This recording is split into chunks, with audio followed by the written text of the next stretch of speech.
So we're doing Chaya Sarah. If you want to follow in the book, it's on 106. And it begins, this like I always say strangely, like pretty much every week is unique.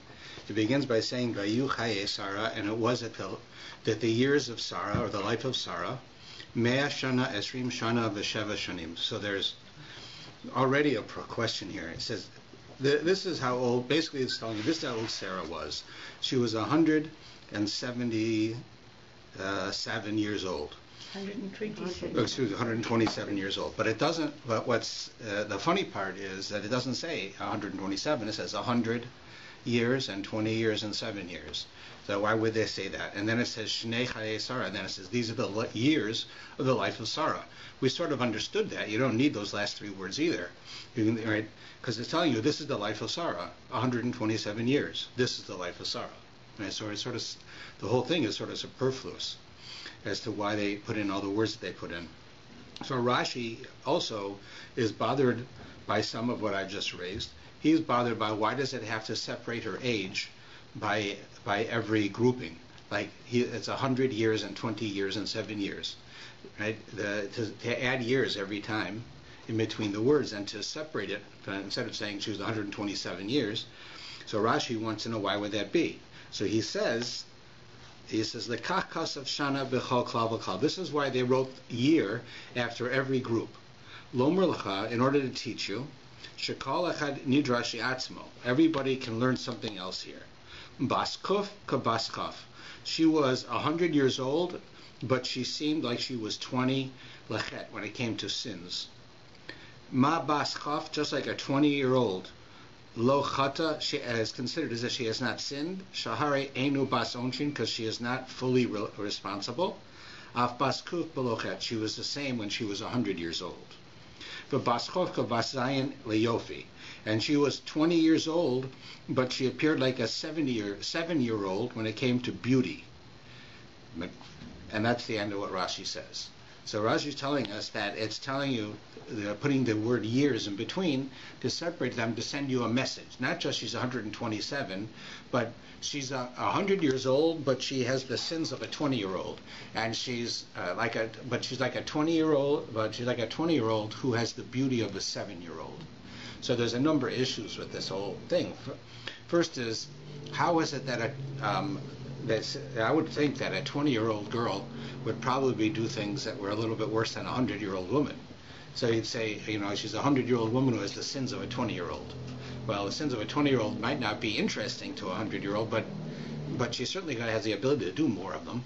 So it seems backwards. So what it's telling us first is, there's a law in the Talmud that says that while a person becomes responsible for their own sins and their own mitzvahs at the age of bar and bat mitzvah, there is at the age of 21, they're considered mature enough to be responsible, to be held under capital punishment.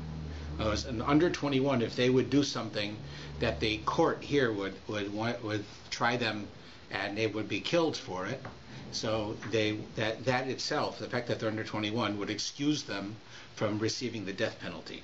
Well, just like if they were under 12, it would excuse them from responsibility. So under 21, they're not old enough to be held accountable. So she's 100 years old, like she was 20, meaning that she didn't have any sins, because she's right under the age of being responsible. Right? So it's telling you that she was righteous. And then 20 like 7 is also a funny thing. Right? I don't know.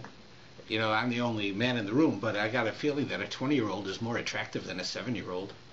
Right? It's just, in fact, I think it's probably, you have to be sort of corrupted to find a 7-year-old attractive.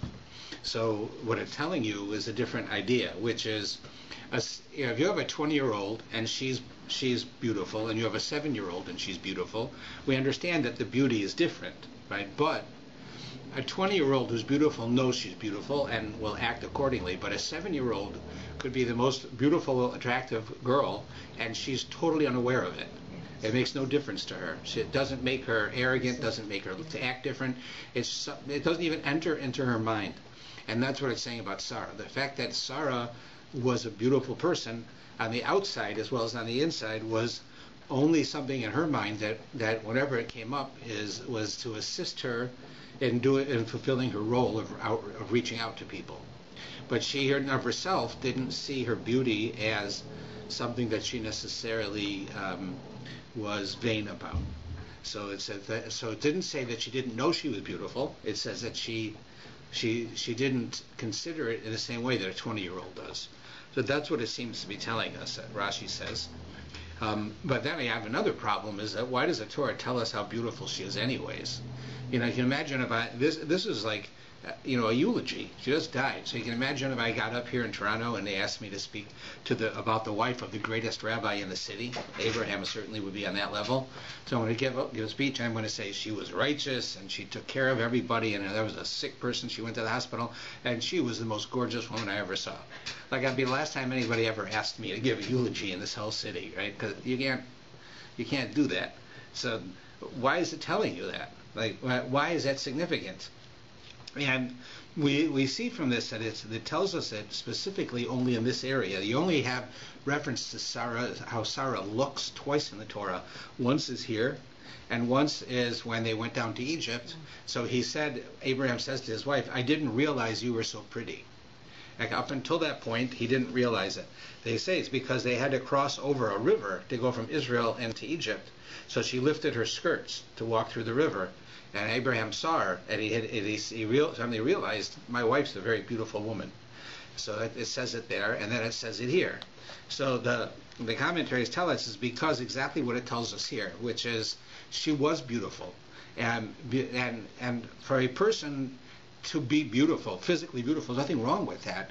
For a person to make themselves look right, to look good, to look distinguished, sophisticated, whatever your look is, there's absolutely nothing wrong with that.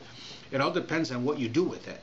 If you use it as a way to drag you down, you manipulate people with your looks, or you think that you're better than another person because of how you look, or you love having all of the attention, so you act in a bit of an immodest manner. All of those things are flaws that happen from beauty. On the other hand, people are attracted to beautiful people, even if it's not for intimate reasons. They're attracted to people like that. They want to emulate them. They enjoy being with them as long as their personality is good. So here you had Sarah, whose goal was to reach out to the whole world and to teach the world about monotheism.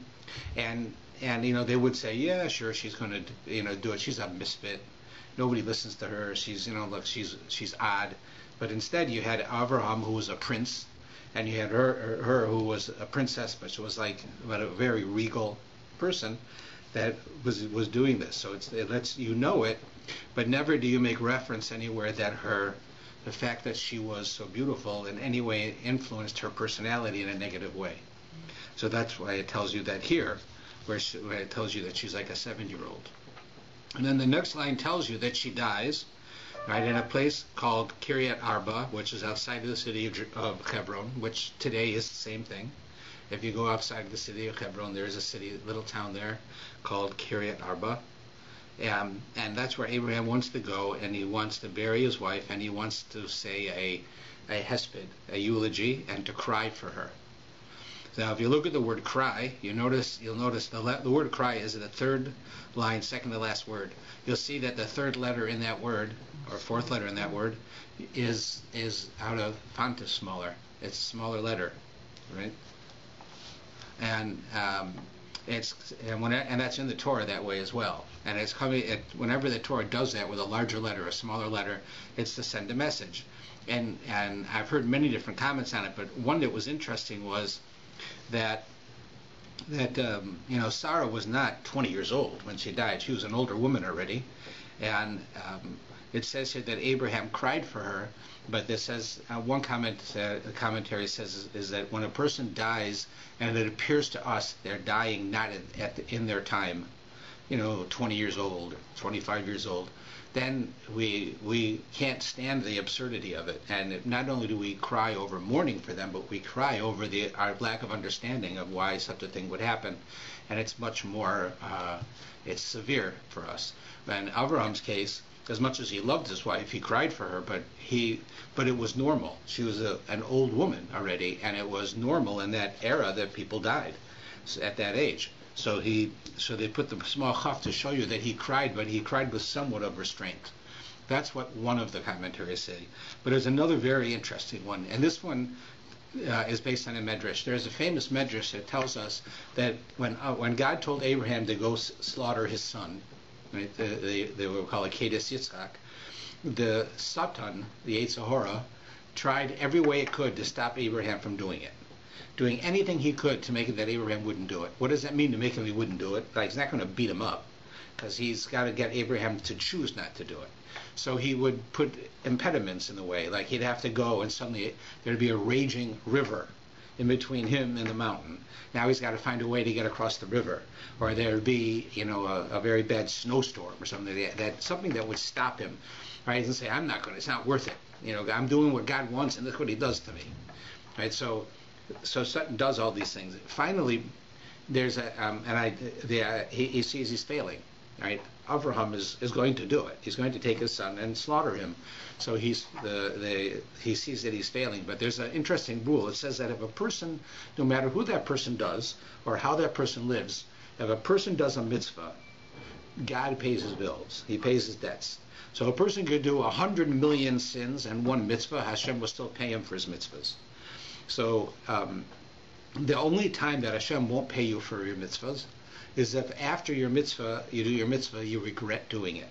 Because you see, with everything we have in the Torah, you have the reverse of it. So if you have a sin, the reverse of a sin is a certain mitzvah.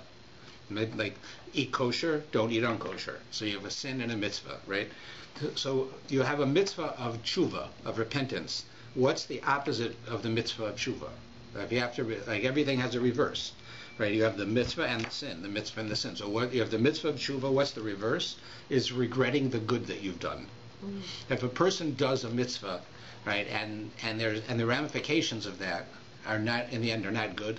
They say they're going to close their store on Shabbos, and because of it, they go out of business. Right, so the ramifications don't appear good to him, but he was doing a good act, right? So he might regret closing the store on Shabbos.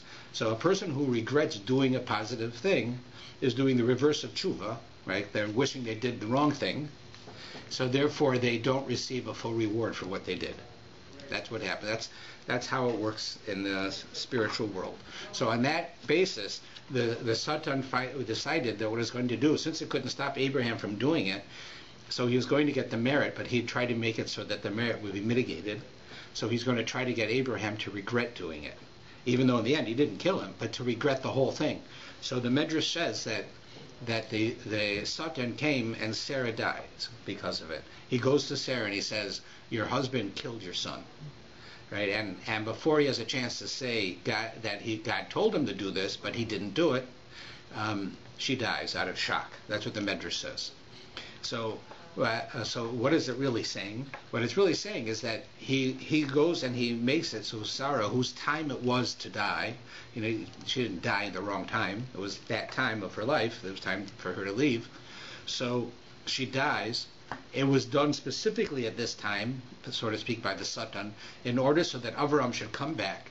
He should be going to tell his wife about this amazing event that just went on of him about to kill his son and God stopping him from killing the son, and then the promises he gets afterwards, and he finds her dead. And he's like the total, finally I did everything God's asked me. I passed all 10 tests. And he walks home to be with his wife and to tell her, and she's dead. And she's dead directly because of what he did, because she was shocked by him killing his son, so to speak. So would he regret doing it? He might. He might regret doing it because his wife died because of it, even though his wife didn't really die because of it, right? And it wasn't really the case. But the Satan is trying to manipulate the situation so that Abraham should regret it, and then he won't get all the merit. So they put the small chaf in here to show that Abraham cried a little less rather than a little more, to show that the Satan's actions didn't affect him. Because if the Satan had affected him, he would have cried even more. He would have been there's a difference between someone finding a family member dead and someone finding that they killed the family member by mistake. It'd be a much worse feeling. So Abraham went and he showed that he didn't believe that he was the one who caused this by making his tears a little bit less. So that's why they make that letter smaller. That's, I find, a little bit better to understand, but a little bit more intense. So that's what happens there. And then what Abraham does now is he wants to go and buy a field, right? Now, because he wants to bury his wife in a burial plot. He's going to buy the cave of Machpelah, which is where they're buried, right? Even today, that's where you find them. So you have to realize first that God gave Abraham the land of Israel. So who's he buying this from? Like, it's his land. He owns the whole country. God gave it to him. So then what does that mean? That he has to buy it. So here Abraham says, I'm living in a land. This guy thinks he owns the land based on their society. So I'm going to buy it from him. Even though literally I own it, I'm going to buy it from him. So he comes to buy it, as we see in the story here. And the man is like a stereotypical used car salesman. Like he says to him, they go at the bottom of page 107. It says Ephron was sitting in the midst of the children of Ches. Ephron was the guy who owned the field, and it goes on. So he says, "No, Lord, heed me. I have given you the field." Abraham comes to buy it. He says, "No, you're a prince, Abraham. You can have the field. As for the cave that's in it, I have given it to you. You can have the cave, right? In the view of the children of my people, I have given it to you. Bury your dead." It's a gift, right? Abraham is a prince. I'm the local warlord here in this area. You're coming to buy from me. No, we're royalty. We're equals. You can have it as my gift, right? So Abraham bows down before the members of the council. He spoke to Ephron in the hearing of the members of the council. "Rather, if only you would heed me, I'll give you the price of the field. Accept it from me that I bury my dead." Abraham doesn't want to take it for nothing, because he doesn't want that anyone should come and say, "This is not yours," which of course is what happens, right? That's the city of Hebron. Today they're saying it's not ours. But he said, I don't want anyone to say that. Even though God gave it to me, I'm going to buy it from you. So you can't come back and say I stole it from you. So don't say that you want to give it to me. I want to pay for it. So Ephron says, "My Lord, heed me. Land worth 400 silver shekels between me and you. What is it? Bury your dead." Now he's negotiating. Right? Now he has a change in his tune now. That's why I say he's like a used car guy. He went from take it for free to now telling him how much it costs. He says, "It's only 400 silver shekels. What does it mean to me? It's nothing. Go ahead, take it." But what he's saying to him is, "I want 400 shekels," which is much more than it was worth. He's giving him a very, very high price. Now he's negotiating, but he's making it sound like he's giving it to him. So Abraham listens to him, and he weighs out the price that he mentions, and he pays him the 400 shekels, and now he buys the land. So it's just a very interesting thing, because we say that the actions of our forefathers are a sign for us. That is to say that what Abraham does and what happens to him happens to us as well. And you can very clearly see that Abraham goes into Hebron. He buys the Mars Machpelah, the cave of our forefathers. Adam and Eve are buried there. He wants to bury Sarah and himself there. Yitzchak and Rivka will be there, and so will Leah and Yaakov, and they say Esau's head as well, are all buried there. And yet, even today, they claim it's not ours. Right? They say this belongs to the Arabs, not to us. And here we see Abraham going out of his way to make a point of saying, in the future, they're going to argue with us. Here's my proof. Right? This is my proof that this is mine. And that's why this is put in there. So that concludes where Abraham goes and he buries his wife. And then you have Abraham is going to die. So here it tells us here that in the bottom of page 108, Abraham Zaken, Abraham was old, elderly, Ba b'yamim, he came with his days, Hashem barak es Avram b'kol, and God blessed Abraham with everything. So what does this mean? First thing is he came with his days. So in the actual understanding of this is that we have, when somebody gets older, you have lots of years. You have 80 years, 90 years of your life. But anybody, even if someone said that their entire life they worked very hard to accomplish certain goals, they took time off. Right? People take breaks. Sometimes people slip. People might go into whole ruts for a year. You get depressed. Right? So therefore, in the end, you say, his life was dedicated to education, and he educated so many people. When Abraham comes, he was so determined to do his job that it wasn't looked at by years, it was looked at by days. There wasn't a day he wasted. Abraham came before God with all of his days. Every single day, he did something positive. It was everything that he did was that way. So that's why it says that before he died, he came before God with all of his days. And it says that God blessed him with everything. Hashem Barech es Avram Bakol. So there's many meanings to this. On a pretty straightforward level, God blessed Abraham with everything. You find this is in the Birkat Hamazon. You know the part that says Bakol Mikol Kol. There's 3 words. It's at the end. Bakol Mikol Kol. It's a quote in the Birkat Hamazon. Bakol is referred to Avraham. Mikol is in reference to Yitzchak, and Kol is referring to Yaakov. And you'll see as we go through it where it happens. This is where Bakol is found. The word is found here with Abraham. Abraham is blessed with everything. What that means is that Abraham was blessed with the ability to be satisfied. This is an important thing. Because you can have one person who has very little and one person has a lot, and if you understand that the definition of rich is you're happy with what you have, doesn't mean you don't want more, but you're happy with it. And the definition of poor is you're lacking something. So a rich person who's not satisfied with what he has is poor, because he's missing something.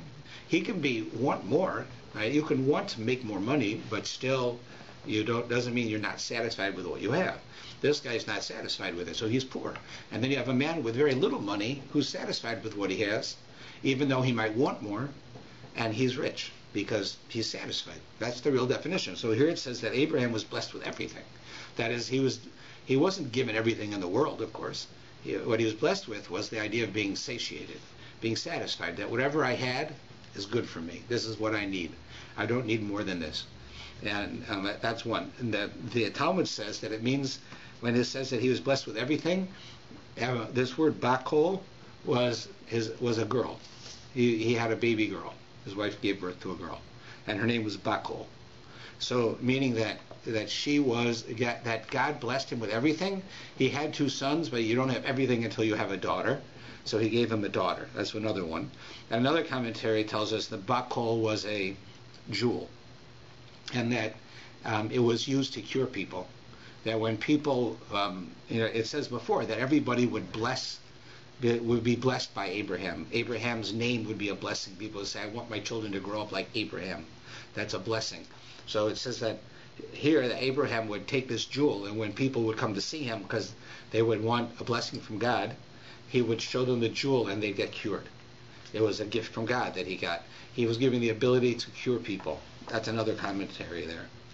Those are just a few of what that means. But simply, Abraham's about to die. God gives him an evaluation that every single day of his life was worthy, and God blesses him with everything. And it says, V'omer Avram el Avdo. Now Abraham goes to his servant. His servant name is Eliezer. Eliezer comes from Canaan. That means that out of the sons of Noah, his ancestor was cursed. Right? So he comes from the cursed people, while Abraham comes from Shem, which is the blessed people.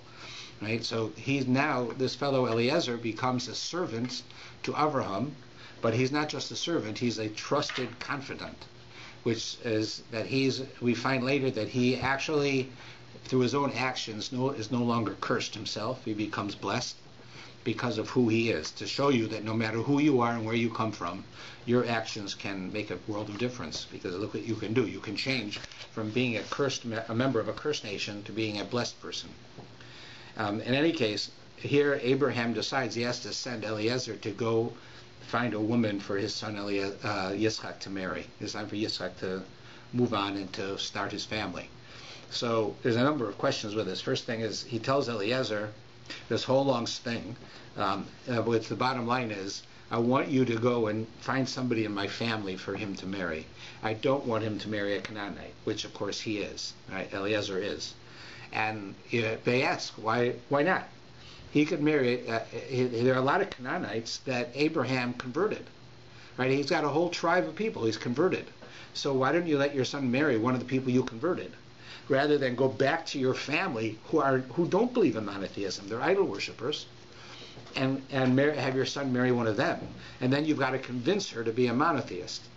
So here's already monotheists. Like, why are you doing this? Right? You see the question, right? So the commentaries say it's because of the nature of the people. According to our understanding, the Canaanites were very coarse. They were pagans. Right? Life and death didn't have the same meaning with them as it does with us. Things were very, very different with them. They were cruel. They were violent. Abraham's family were very sophisticated, kind people, but they worshipped idols. And Abraham's feeling was that if you, excuse me, if a person has, it's one thing if a person has beliefs that are wrong. It's another thing if a person's personality is such that they can't, that they can't be helped, that they're just cruel to be with, or they're difficult. And Abraham felt, therefore, it is more, when you judge a person, judge them on their personality, on how they act, their ethics, their morality. Even if they have an error in their philosophy, we can help them with that. It's much easier than getting a person who's cruel and trying to change them, their personality. So he sent them to where he knew the people might be wrong in their theology, but they are very good in their psychology and in their ethics. And that's why he told them to go there. He also was very specific because Eliezer wanted his daughter to marry Yitzchak in order to show another sign forward for his family. And Abraham tells him specifically, I can't marry any of the Canaanites. Right? Even though Eliezer is raised and he is blessed, right? He won't let his daughter his son marry them. So then you have this whole long story where Yitzchak is, Eliezer goes out, and first thing is he has to put his hand under the thigh of Abraham. That means he takes an oath. What he's really doing is what the Torah uses very clean words. He's putting his hand on the place where he's circumcised, because that's the place where on his body that's godly now. Right? He did the circumcision for God. That's the sign of your agreement with God. So then that's where you put his hand to swear, to take an oath. Like today they put it on a Bible. That's what they did. So he says they just use the word, they put it by his thigh, but that's really what it means. And he swore to him that he would do exactly what Abraham said.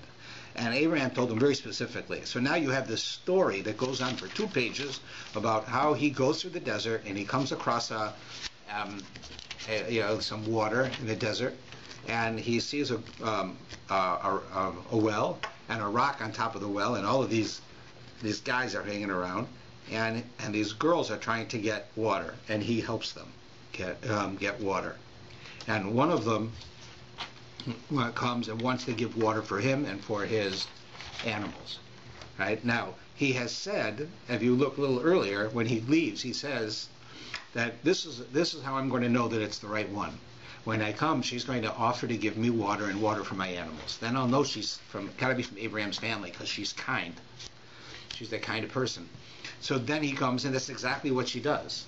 She offers him, right? This little girl offers him, for the water for himself and for his camels. And so he says, this has got to be her. And he talks to her, and then he wants to go back and meet her family, right? And this is Rivka, who it does marry. Now he goes through. First thing is that there's a problem in that he sets up this sort of magical deal. It's like, I don't know, am I going to, let's say, buy this house or not? I'm looking at 2 houses, I don't know which one I'll buy. So if I walk down the street and a black cat crosses my path, I'll buy the first house. And if I walk down the street, a dog crosses my path, then I'll buy the second house. Right? So that's clearly not the way a Jew should do things, right? It's like using some type of foolishness to make a decision. That's what he's doing. He's saying, I don't know which one it is to marry Yitzchak, the one who comes up to me and offers water for me and my camels, right? But that's like, where do you make up that stuff? Like, how do you make a decision based on magic, right? It's not real. So not only does he do this, but then he goes back, and the story is, he tells a story to Avram, and he tells him all the details. Like, this whole page is repeated. It repeats an entire page in a couple of minutes. And they say that first thing is, what he's saying to do has got to be against everything Abraham believes in. And secondly is it's twice in the Torah. Once when it happens, and then he goes back and tells Abraham all the details again. And the Torah doesn't just say, and he told him the story. The Torah tells us the story again.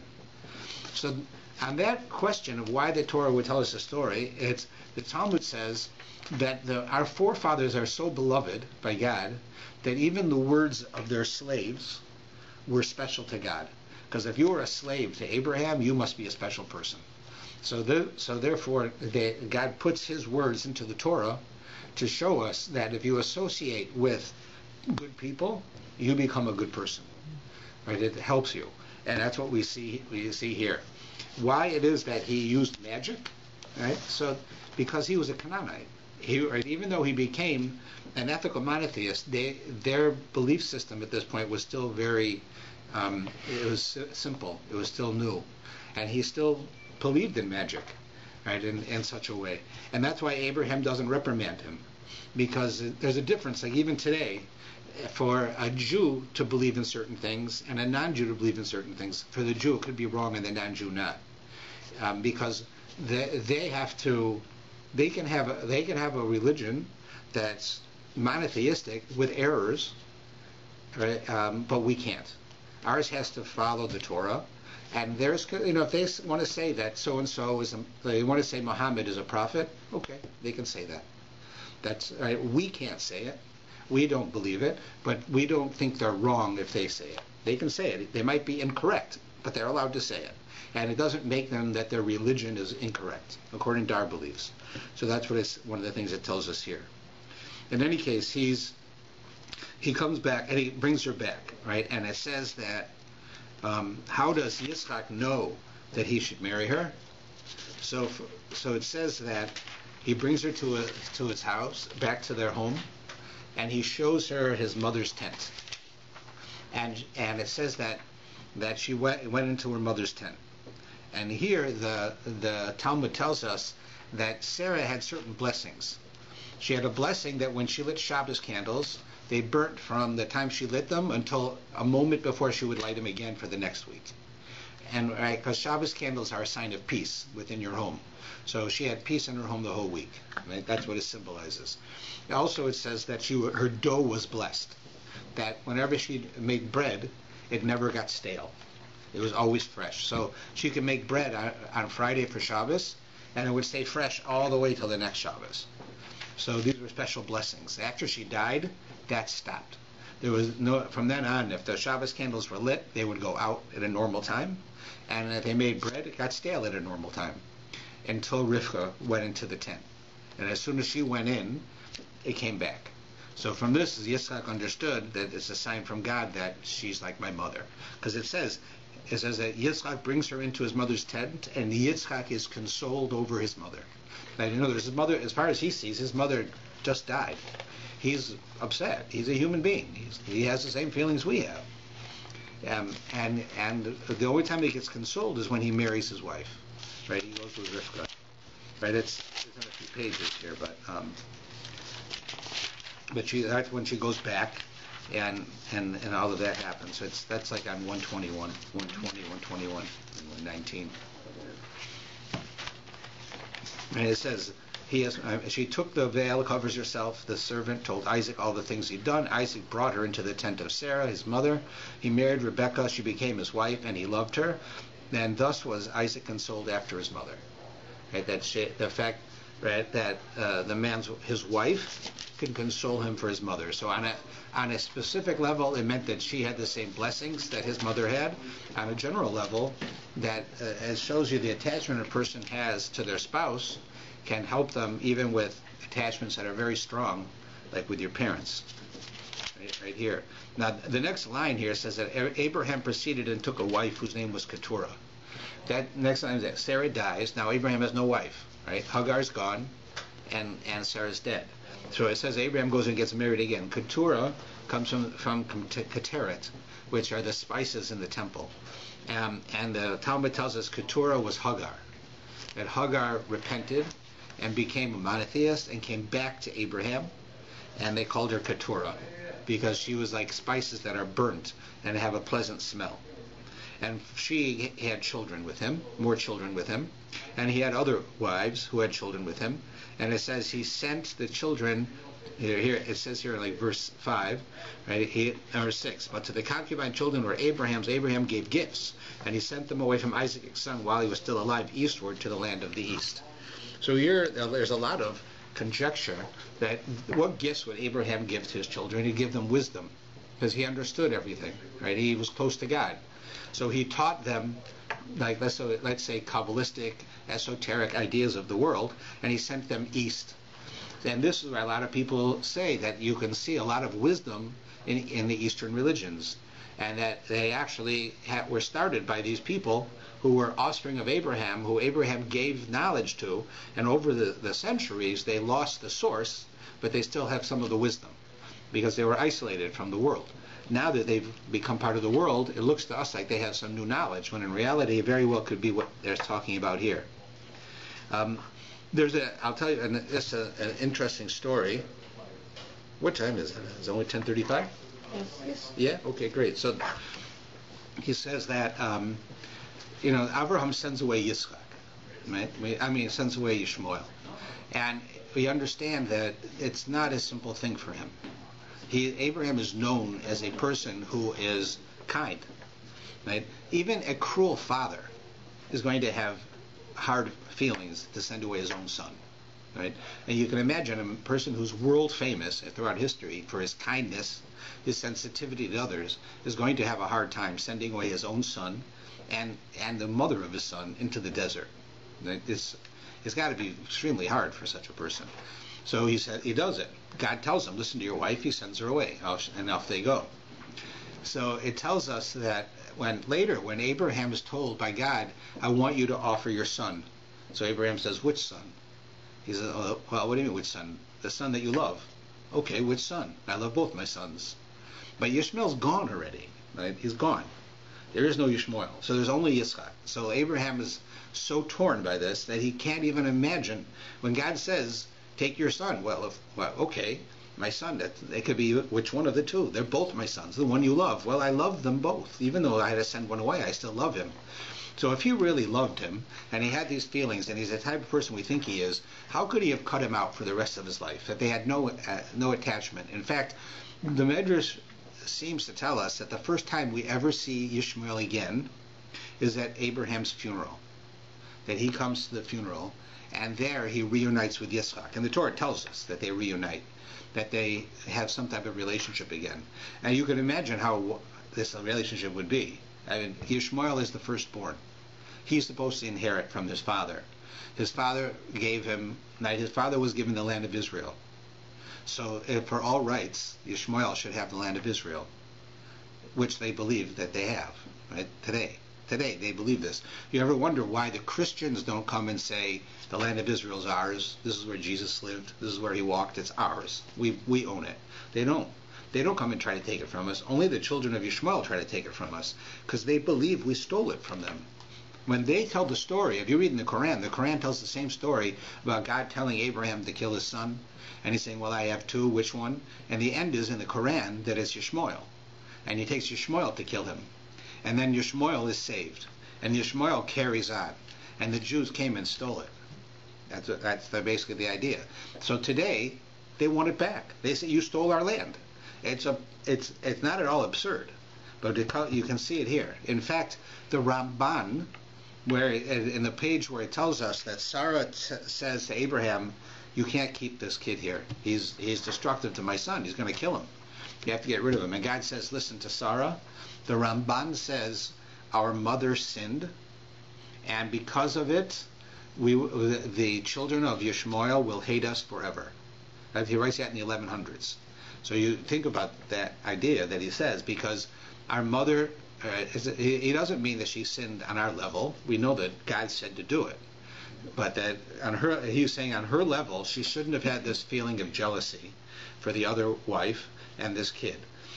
Even if that was only a little bit of what she did, there was something there. Because of it, he says, you can imagine Yishmael gets sent out of the house of Abraham, goes into the desert with his mother. They're refugees. That she was a princess, and now they're refugees, and she has to go back to where they came from. Right? So he's got a lot of anger against his father's family and his father, and he's growing up with this anger. And then on top of it, they stole his birthright. The land of Israel is his. He's the firstborn of Abraham. So you can see where all the tension comes from biblically, and it's all to teach us something. Right? So in any case, the Medrash then says, what happened between the time that Abraham sent Yishmael out and he comes for Abraham's funeral? That Abraham, this loving father, never goes see his son? Didn't care? 50 years go by, he doesn't think anything of it? So the Medrash says that he did. I talked about this on Rosh Hashanah one year. It says he goes one time and he tells Sarah, I'm going to go visit Yishmael. And Sarah says to him, it's not a good idea. And he says, I have to. How could I not see my son? But he promises her he won't stay. So he goes, and the Medrash says he goes to a place called Mecca. Take it as you will. And he went to Mecca, and he goes there, and he finds the house of Yishmael. He knocks on the door, gets off his camel, knocks on the door, and a woman by the name of Ayesha, which happens to be the name of Muhammad's wife, Ayesha opens the door, and he says to her, I'd like to see Yishmael. And she says, he's not here, he's with his mother in the field working. So he says, all right, I've taken a long trip, could I have something to eat and drink? And she says, we don't have enough food, and we don't have enough to drink. So I don't. She says, all right, then please leave a message for me. Tell Yishmael that the old man was here, and his house does not befit him. And he left. And then Yishmael comes home, and he asks his wife later on, how's things? She says, this old man came by. He asked for you. Yeah, what happened? He says, all he said was tell him that the old man was here to see how he is, and your house doesn't befit you. And Yishmael understood that. He was telling him that your house means your wife, because here he comes and he asks for some common courtesy. Abraham, the founder of kindness in the world, you think his sons would carry it on, right? And he goes to the house and they don't give him anything to eat or drink. So then the story ends, and then it picks up again a year later. Abraham tells Sarah, I'm going to go visit Yishmael. I didn't see him last time. Goes back, knocks on the door. A different woman answers the door. Her name is Fatima, who was Muhammad's favorite daughter, by the way. He opens up, she opens the door, and can I see Yishmael? He's not here. He's out in the field with his mother. Okay, when is he going to come back? He won't be back till late. Okay, would you like something to eat or drink? And can I give something to your camel? Okay, yes, thank you. And after he finishes, he says a blessing, and the house fills with light and flowers and food, and Abraham leaves without a message. Yishmael comes home and he sees his house is like glowing, full of food and money and everything, all kinds of blessings. He asks Fatima, what happened? This old man came. He came into the house. He asked for you. I told him you weren't here. I asked him if he wanted something to eat or drink. He said, okay. I gave him to eat or drink, and he left, and this is what I had. So this is the story, then, they say, of Abraham and Yishmael, that he wanted to have this relationship with him. It never happened, but when he saw that Yishmael was emulating him, he was acting in a similar way, he saw that he was a success. So he didn't need to speak to him at that point. He saw, my son will be okay. He'll be fine. He's going to be all right. And it says then Yishmael and his mother Hagar both did tshuva. They became monotheists. Hagar came and remarried Abraham, as we see here. And Yishmael shows up at the funeral, right, as a loyal son. And you actually have it, where his name is mentioned as being at the funeral. And then it talks about his children. So you have this very interesting dichotomy between love and hate with Yishmael and the Jews, and it carries on today. Yeah. Sorry, just a question. What the story that you were talking about? Where is that? It's in the Midrash. In the Midrash. Yeah. So it's the whole thing shows us very well why it is that so many these things are going on. Like, why is it that the Arabs say that this is their land? Where do they get that from? And why are they so vehement about it? You think, oh, big deal, I'll give you another land, right? But no, they have to have this one, and that's all you ever hear from them, right? And it's like it's hardly in the Quran. Like, the only thing that happened at the Temple Mount was Muhammad's horse went to heaven from there. That was it. It's not even in the top 5 of holy places in Islam, right? It is our central holy place, but the fact that they say it's theirs is from this story. That's where it comes from. It's from here, right in the Torah. So they're not making it up, right? That according to them, it's theirs, and according to Muhammad, the way he writes it, we're the ones who changed it. So the parsha then goes on to tell us that now these are the days of the years of Abraham's life. Just like we started with Sarah. So at the bottom of 120 and 121, right? it says, Ve'ele yomei shnei Chaya Avram. These are the days of Abraham's life.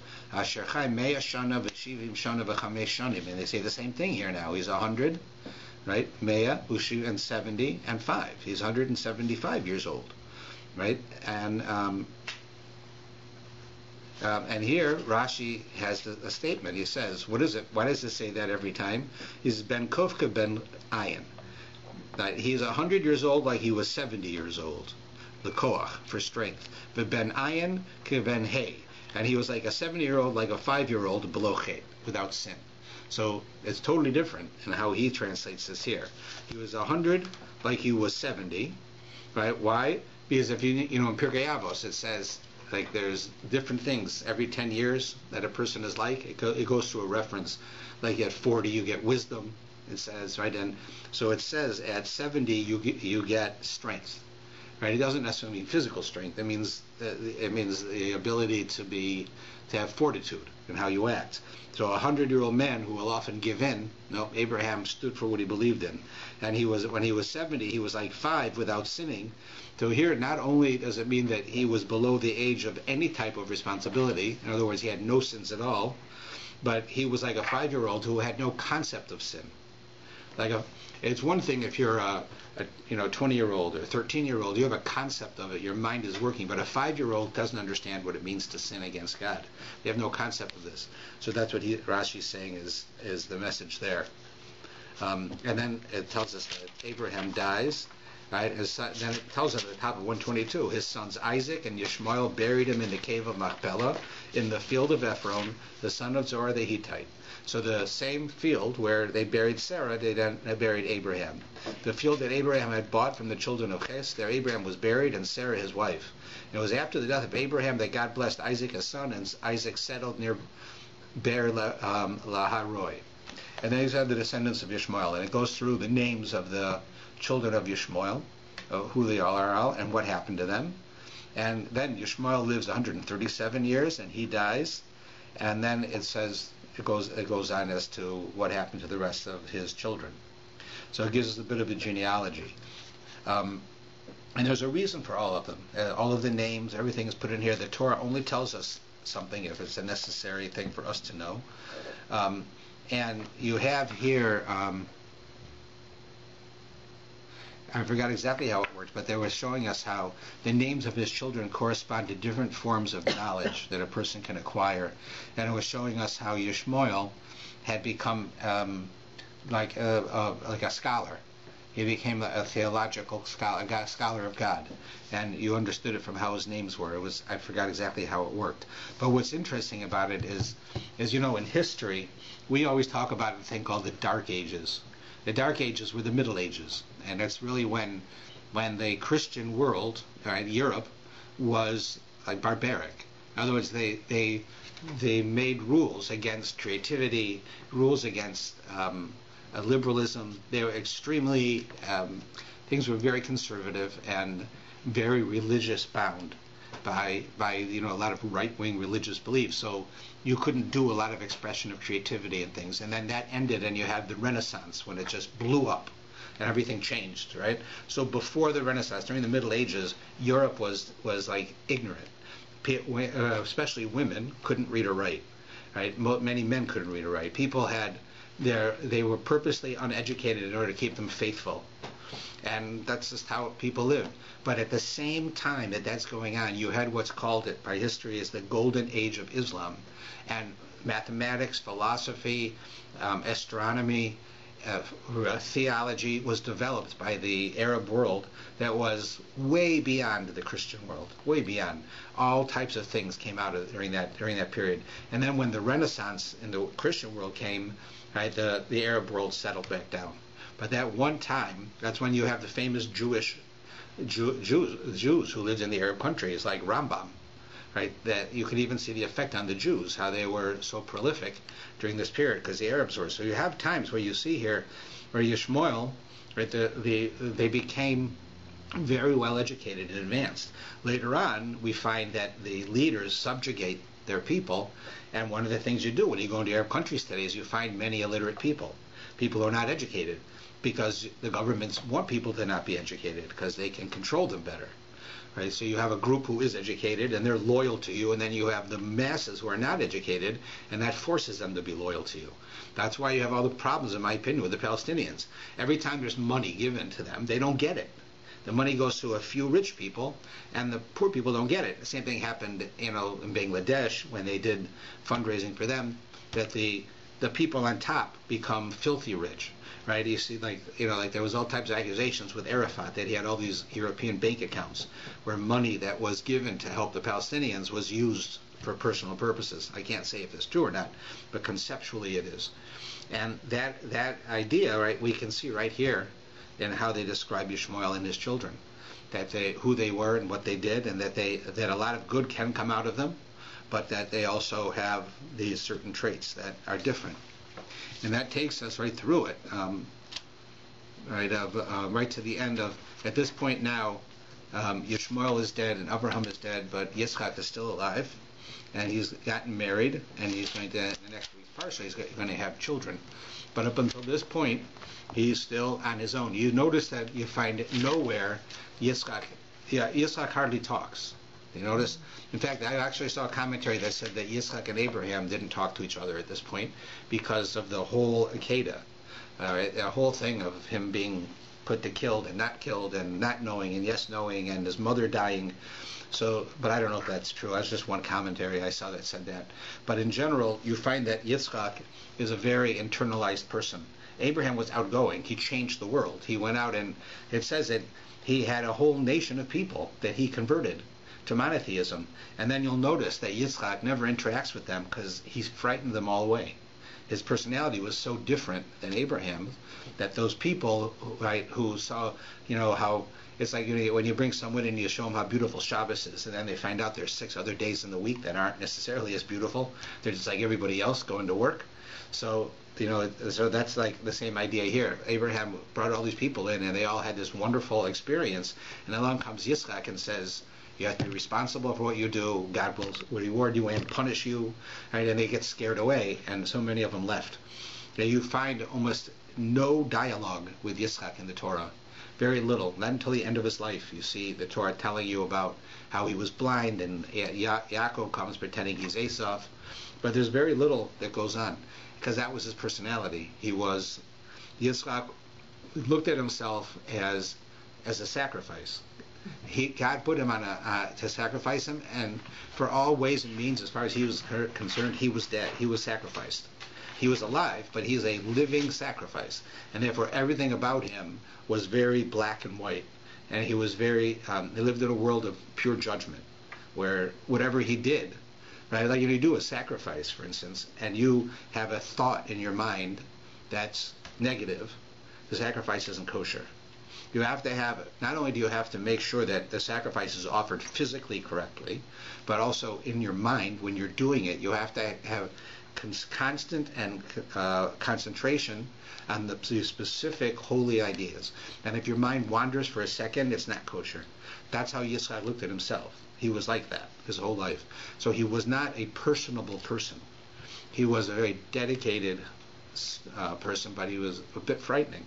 And then you'd have Yaakov, who was a combination of the two. He made a balance between the touchy-feely of Abraham, so to speak, and the real strong personality of Yitzchak. You put those two together and you get the balance of Yaakov, which has both the strength and also kindness. And remember, it doesn't mean that Abraham didn't have strength. Abraham certainly had strength. He jumped into a fire. He was going to kill his son. But he was known for his kindness. And Yitzchak also had kindness, but he was known for his strength. And you put it together, and you create the perfect balance.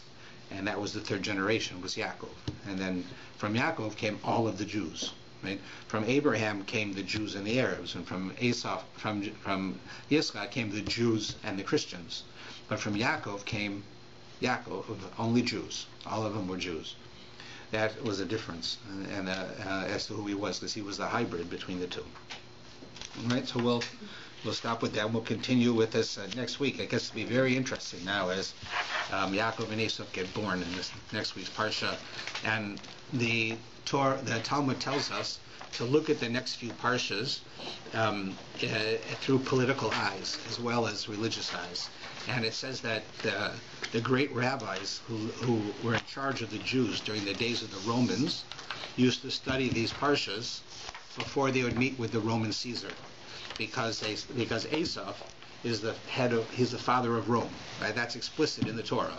That means that the Romans definitely came from Esau, and they acknowledged it. So if you know how Esau acts, you know how the Romans act. So the rabbis studied this parshas to know how to act when they went to see the Caesar. Like, do you act tough with him? Do you give in to him? What do you do in order to try to get what you need and not be persecuted? And you can actually see in history that they did what the Torah shows. It's quite an interesting thing to watch. All right? Well, thank you all very much.